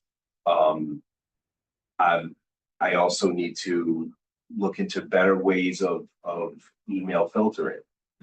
How can I prevent what's been happening recently better, right? Is there things out there that I'm missing that I'm looking into myself, but is there things out there that I'm missing over the next 5 years that we should be doing differently? And how, how easier ways for people to access the network, but are secure, more secure ways for people to access the network. And I've done a lot of, I've been doing a lot of looking and reading into the, zero trust, right? And trying to better understand what zero trust, because I remember when I was looking at zero trust, I was still in the private sector, it was coming out a little bit, but there wasn't really much going on. Talking about zero trust in a town is a little bit more difficult. And I was even having this conversation with Hassan recently. I'm like, you know, if I presented this to these people here, like, my God, but there would be an uproar. Like they have a hard time hitting duo. Imagine if I gave them zero trust. All right. So like what is this gonna, you know, maybe this is something that we should be looking into. And you know, I've seen it on the EOT site that I was telling you about with the cybersecurity for Massachusetts and trying to present zero trust to communities. And some communities are trying to embrace it, others are just totally refusing to it. Like, how can that help us over the next 5 years and make us better secure? Because at the end of the day, you know, even though I have myself and Hassan, my MSP in the background monitoring things, so close doing this, you know, my mail assure doing that, I still have anxiety about different things that happen, right? So there's always ways for us to get better. Yeah. And those are the things that I really want to, that's the input I want for our next 5 years and strategy. So, you know, I understand that each silo in town does their things a little bit differently. But as a massive, you know, cybersecurity stance, where should we be as a town and how can we make things better over the next 5 years is what I'm really concerned about. That's my rant. No, it's good. So Windows Server upgrades, you have some Windows servers that are getting close to end of life, upgrade. And I think you sort of alluded, should you upgrade them in place? Should you consider moving them to the cloud? That type of discussion. Yeah. Do you know anybody, Matt, that could do like a security roadmap type presentation, like just kind of talking about how security is evolving and I'd be happy. you could do that? Absolutely, yeah. That would be interesting, I think, you know, for all of us, just to maybe hear about, you know, just kind of how things are progressing and maybe we each have different areas of specialization. If we can share that with you, just to, you know, at least allow you to see what we're seeing out in the private sector, then, you know, that could be an interesting like data share that we do. Yeah. Okay. So the email filtering, definitely, there's a lot of really cool things that are coming out. Yeah. Especially AI enabled. Yeah. Yeah. And you're careful. Everybody nowadays has AI. Yeah. And Yes. some of it is plain old RAG, retrieval augmented generation, which is the chatbots. Yep. But some, which is old. The new stuff is much more interesting. Which I think gets back It's all to your agents. Microsoft contract, right? Because there's a lot of that now built in. Yeah, exactly. But Or it's they're whether charging not more you for think- it. Yeah, And they're exactly. charging more for it, right? And a lot of that I was seeing It in might that be worth the presentation the extra other day. dollars. though. Yeah, Yeah. and that's where that's Yeah. why I'm getting that pricing right now, because Yeah. there was things in there that I'm like, well, what the heck, I had that, and then there's other things in there that I'm like, well, what the heck, why don't I have that, right? So, so I'm having to put together some numbers for me so I can get some pricing and figure out what it's gonna cost me to enhance that. And obviously it's gonna go by users and Mhm. we have a lot of users in town and not necessarily. How many roughly internal, users? There's roughly about between internal and external with the emails is about roughly 250. And how many internal versus external? Internal would be about 85. And rest is internal. And then we keep those in different licenses. Yeah, we keep those in different licensing. And even that mixes between sometimes, you know, especially with PD, because they don't have a workstation in some cases in FD. So it could be, I layer those licensing and how they make sense to be where they're at, what they're doing. And then the last, Microsoft. zero trust and Yeah. microsegmentation. Yep. Yeah, that's something. Microsoft Build is May 19th, the week of May 19th, so they'll be coming out with a lot of announcements Mhm. about what they're gonna be That I heard recently too. providing Yeah, for, yeah. They're gonna be doing some changes and stuff Yeah. like that as well. And that's why I'm saying I'm getting these logos and banners to the top of my, you know, admin portal saying, hey, this is going away in October. This is going away in September. This is going, I'm like, where is it going? I need this. And some of these things I use on a daily basis, and then I'm like, where the heck is it going? So yeah, there's a lot of things that I need to, you know, pay for financially for the town. Yeah. And unfortunately, the budget just keeps on going up because, you know, at the end of the day, I don't think, and Sam's in the building right now too, I don't think that the town wants to lack on, you know, the amount of money we spend in cybersecurity, considering the people on the other end are not lacking in any way or form. You know, they're always looking for the next best way to get into our network. They're doing it every day. So Scary. It's scary. One of the things I spent my previous role, 100% cybersecurity focused. Now I'm AI and cybersecurity, but I spent a couple of months building out this. How will AI enhance things, the defenses and the offenses? And for each specific tactic, technique, and procedure, and in a kill chain is a series of tactic, techniques, and procedures. You have the adversaries, if they're trying to use the tactic, technique, procedure, and you have the defenses who are trying to detect it and defend against it. And so I came up with a bunch of kill chains, standard kill chains, and for each kill chain, how much is AI enhancing both sides? Yeah. And it really It's is gonna win. bots against the bots. Unless Bots we're against the using bots, bots to right? defend ourselves, we can't defend ourselves against the Yeah. attacker bots. So, yeah. That's what we've created Cybertrain. That's what. How? Unreal.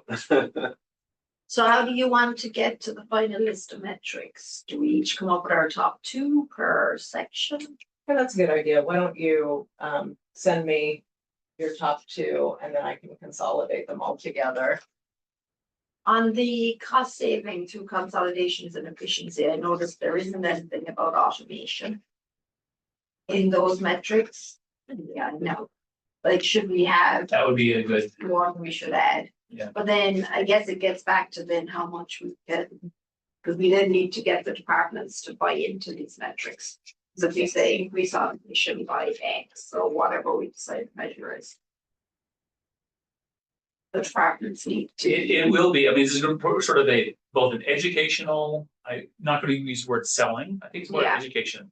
Especially now with AI. Yeah. The opportunities for automation are so much more than before. Yes. Because it's no longer, just moving bits from one system to another, converting docs. It is true cognition of the document and transformation. And so I think it's going to take some, it's going to take time to show the departments the art of what's possible and in their particular business flows. Yes. So I'm really excited about the new director of the senior center. Because the previous one was heavily like, we have to have humans on phones.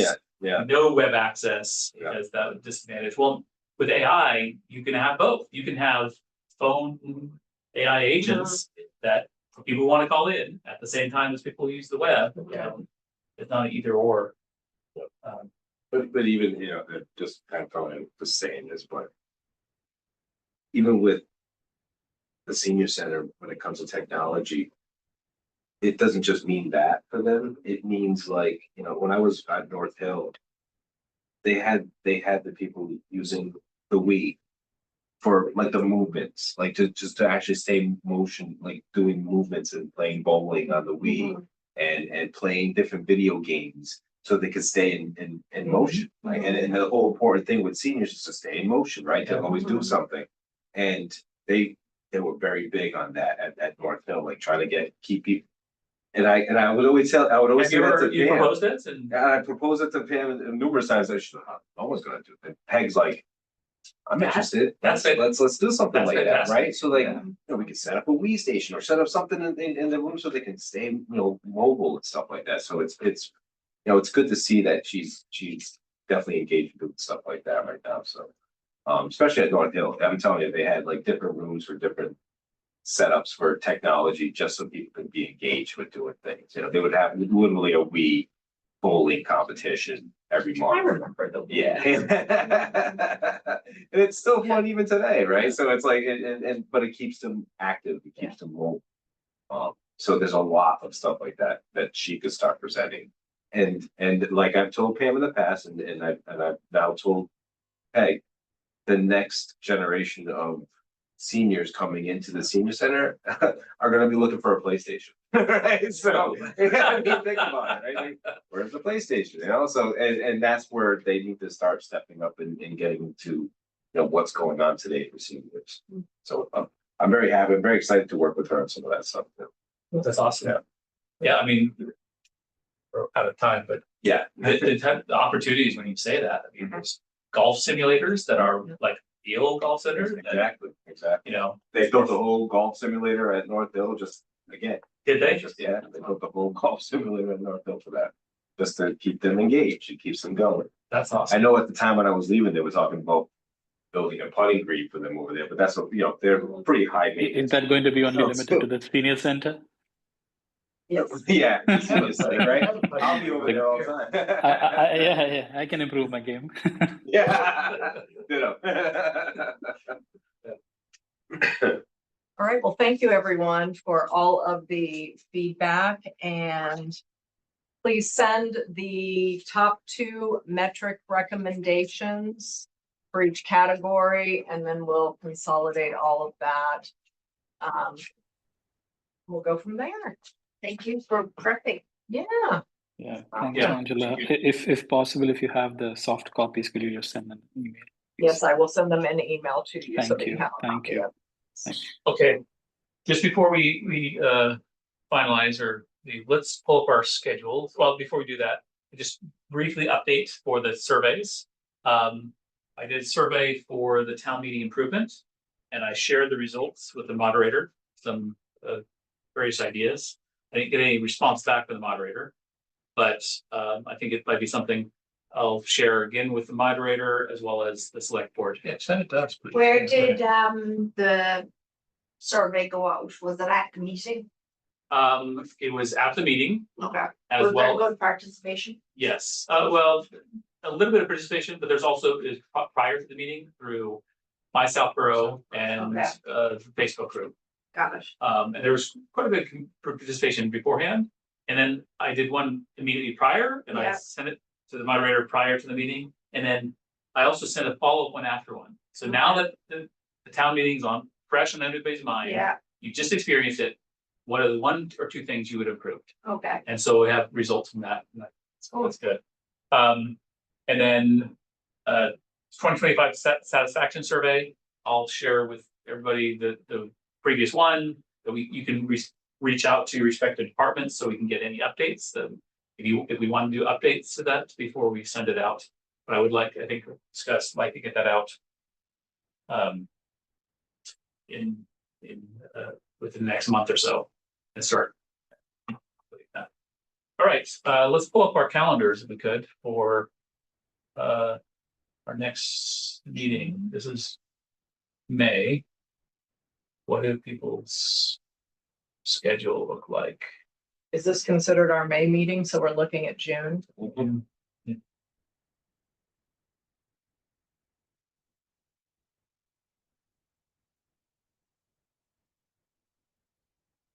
I'm traveling the first week.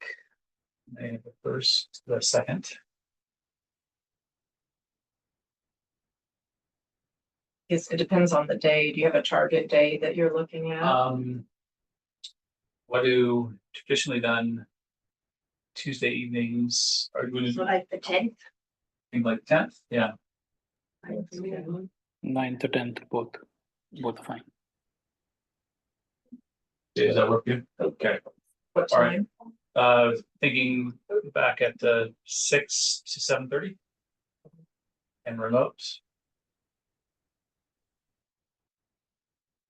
Okay.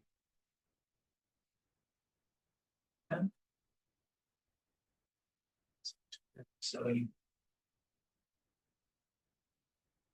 Okay. I move that we adjourn. Seconded. Second, I was taking notes on the wrong tab. Apologies.